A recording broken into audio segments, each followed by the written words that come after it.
ये कहानी एक ऐसी यात्रा की है जिसमें रिश्तों की मर्यादा और मन के भीतर दबे एक अनकहे एहसास के बीच का अंतर धुंधला हो गया। मेरी बेटी पुलिस विभाग में कार्यरत है और उन दिनों उसकी एक महत्वपूर्ण जगह पर 24 घंटे की ड्यूटी लगी हुई थी।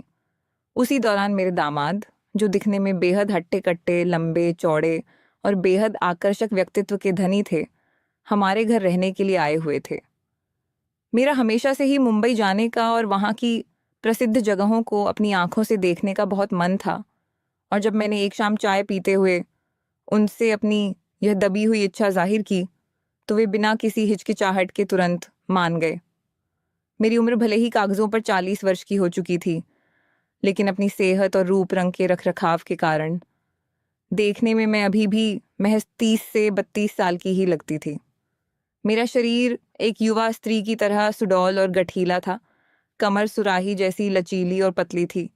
नाक तीखी थी और बड़ी बड़ी गहरी आंखें किसी को भी एक पल में अपनी ओर आकर्षित कर सकती थीं।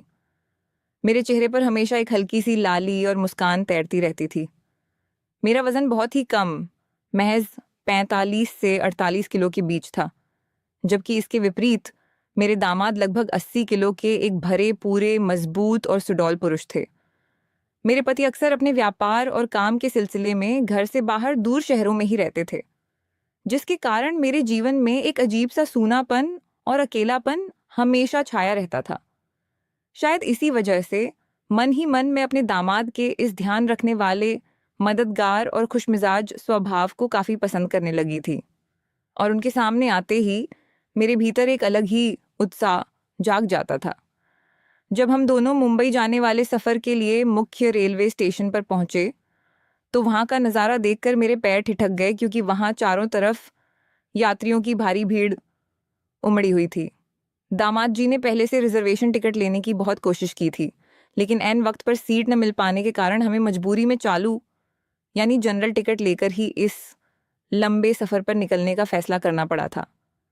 जैसे ही ट्रेन प्लेटफॉर्म पर आकर रुकी, यात्रियों के बीच डिब्बे में घुसने की होड़ मच गई और चारों तरफ से धक्का मुक्की होने लगी। स्टेशन पर इस भारी भीड़ और अफरा तफरी का पूरा फायदा उठाते हुए ट्रेन के दरवाजे पर चढ़ते समय दामाद जी मुझे दूसरों के धक्कों से बचाते हुए अपने दोनों हाथों के घेरे में लेकर आगे बढ़ा रहे थे। उस भीड़-भाड़ के बीच जब उन्होंने अचानक मेरा हाथ कसकर पकड़ा, तो उनकी मजबूत उंगलियों के सीधे स्पर्श से मेरे पूरे हाथों में और फिर रीढ़ की हड्डी तक एक अजीब सी मीठी गुदगुदी होने लगी। ट्रेन के भीतर का माहौल ऐसा था कि वहां पैर रखने तक की खाली जगह नहीं बची थी। लोग एक दूसरे से सटकर खड़े थे। किसी तरह अपनी ताकत का इस्तेमाल करते हुए और धक्का मुक्की करके दामाद जी को डिब्बे के एक कोने में बैठने के लिए एक बहुत ही छोटी सी जगह मिल गई। चारों तरफ लोग पसीने से लथपथ खड़े थे, और मेरे लिए तो वहां सीधा खड़े होने तक का कोई ठिकाना नहीं दिख रहा था। मुझे इस तरह परेशान और थका हुआ देखकर दामाद जी के मन में सहानुभूति जागी, और उन्होंने बेहद शालीनता और मदद के तौर पर मुझसे कहा कि मम्मी जी, यहाँ इस भीड़ में इतनी देर खड़े रहना आपके लिए बहुत मुश्किल हो जाएगा। मेरा वजन अच्छा खासा है और आप बहुत ही हल्की फुल्की हैं, इसलिए आप बिना किसी संकोच के कुछ देर आराम के लिए मेरी जांघों पर ही बैठ जाइए। शुरुआत में उनके इस प्रस्ताव को सुनकर मुझे लोक लाज और रिश्ते की मर्यादा के कारण थोड़ी हिचक महसूस हुई, लेकिन चारों तरफ की असहनीय भीड़, उमस और पैरों की थकान के कारण मेरे पास उस समय कोई दूसरा विकल्प भी नहीं था। जैसे ही मैं संभलकर उनकी मजबूत जांघों पर बैठी, वैसे ही मानो एक पल के लिए समय रुक गया और मेरे पूरे शरीर का रोम रोम अचानक से खड़ा हो गया। एक अजीब सी अनजानी सहरन और तेज बिजली की लहर मेरे पूरे बदन में ऊपर से नीचे तक दौड़ गई। उनके भरे पूरे गर्म और मजबूत शरीर का सीधा सहारा पाकर मुझे एक ऐसा अनूठा, गहरा और सुखद एहसास हो रहा था जिसे मैं शब्दों में बयान नहीं कर सकती थी। ट्रेन अपनी पूरी रफ्तार से पटरी पर दौड़ रही थी और हर बीतते मिनट के साथ हम दोनों के बीच की दूरी पूरी तरह खत्म होती जा रही थी। अभी हम इस स्थिति के आदी हो ही रहे थे कि अचानक रास्ते में ड्राइवर ने किसी कारणवश ट्रेन में एक जोरदार और हल्की सी इमरजेंसी ब्रेक लगा दी। ट्रेन के उस अचानक लगे तगड़े झटके से हम दोनों अपना संतुलन पूरी तरह खो बैठे और सीधे नीचे लोहे के फर्श पर एक साथ जा गिरे। इस पूरी आपाधापी और गिरने के क्रम में मैं नीचे फर्श पर सीधे पीठ के बल गिरी थी और दामाद जी का भारी भरकम 80 किलो का शरीर सीधे मेरे ऊपर आ गिरा।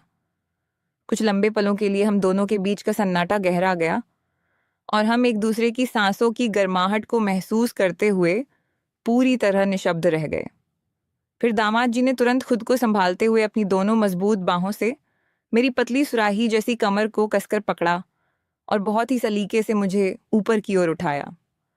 उठने, संभलने और खुद को स्थिर करने के इस पूरे सिलसिले के दौरान उनके हाथ अनजाने में बार बार मेरी पीठ, बाजुओं और अन्य जगहों को छू रहे थे। मुझे उनका ये पुरुषोचित और अपनापन भरा स्पर्श अंदर से बिल्कुल भी बुरा नहीं लग रहा था, इसलिए मैंने न तो कोई विरोध किया और न ही कुछ कहा, बस पूरी तरह शांत बनी रही। इसके बाद उन्होंने अपनी नजरें मेरे चेहरे पर टिकाईं। उनके मन में मेरे लिए एक बड़ी फिक्र और चिंता साफ दिख रही थी। जब उन्होंने बहुत ही धीमे स्वर में मुझसे पूछा कि देखो मम्मी जी, आपको कहीं भीतर या बाहर कोई गहरी चोट तो नहीं लगी है? आपको अभी कैसा महसूस हो रहा है? मैंने उनकी आंखों में अपने लिए उस गहरी चिंता और फिक्र को देखा तो मेरे दिल का कोना पिघल गया और मैं कुछ भी कहे बिना धीरे से उनकी तरफ देखकर मुस्कुरा दी। हालांकि जब मैं फर्श से पूरी तरह उठकर सीधी खड़ी हुई तो अचानक मुझे अपनी पीठ के निचले हिस्से और कमर में एक तेज असहनीय दर्द का एहसास हुआ। मैंने थोड़ा कराहते हुए और अपने हाथ को कमर पर रखते हुए उनसे कहा कि शायद इतनी जोर से गिरने की वजह से मेरी कमर की नस खिंच गई है या कोई मोच आ गई है। मुझसे सीधा खड़ा भी नहीं हुआ जा रहा है और बहुत तेज दर्द हो रहा है। मेरी ये बात सुनते ही दामाद जी फौरन हरकत में आए और उन्होंने बिना एक पल गंवाए अपनी सीट के नीचे रखे हुए बड़े बैग की तरफ कदम बढ़ाए।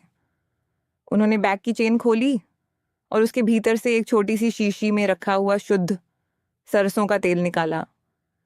ट्रेन के उस धुंधले और एकांत कोने में जहां लोगों का ध्यान अपनी ही थकान पर था, उन्होंने बहुत ही धीरे धीरे और सलीके से मेरी साड़ी के पल्ले को थोड़ा हटाकर मेरी कमर पर तेल की बूंदें गिराईं और अपने हाथों से मालिश करना शुरू कर दिया।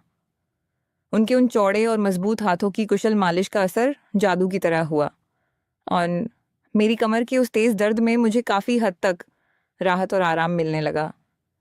उस मालिश के लंबे दौर के बीच जब भी ट्रेन को कोई छोटा मोटा झटका लगता तो उनके हाथ कभी बहक कर मेरी कमर को तो कभी अनजाने में मेरी जांघों को छू जाते थे। उनके इस छूने से मेरे भीतर एक अलग ही तरह का सुकून और आनंद की लहरें उठ रही थीं। देर रात होते होते डिब्बे के सहयात्रियों ने सोने के लिए ट्रेन की मुख्य बत्तियां पूरी तरह बुझा दीं और पूरे डिब्बे में अब सिर्फ खिड़की के पास लगी एक हल्की सी मध्यम नाइट लैंप ही जल रही थी। चूंकि हमारे पास बैठने और लेटने के लिए पूरे डिब्बे में केवल वही एक छोटी सी सीट उपलब्ध थी, इसलिए हम दोनों ने बिना कुछ बोले आपसी सहमति से यह तय किया कि हम उसी तंग और सीमित जगह पर एक दूसरे से पूरी तरह सटकर एक दूसरे की बाहों के घेरे में सो जाएंगे। पूरी रात ट्रेन की गड़गड़ाहट के बीच हम दोनों एक दूसरे से सटकर सो रहे थे। मजबूरी थी, जगह थी नहीं, जिसने हमारे बीच के सारे फासलों को हमेशा के लिए मिटा दिया था। जब सुबह की पहली सुनहरी किरण खिड़की के कांच से छनकर सीधे डिब्बे के भीतर आई तो हम दोनों की आंखें एक साथ खुलीं।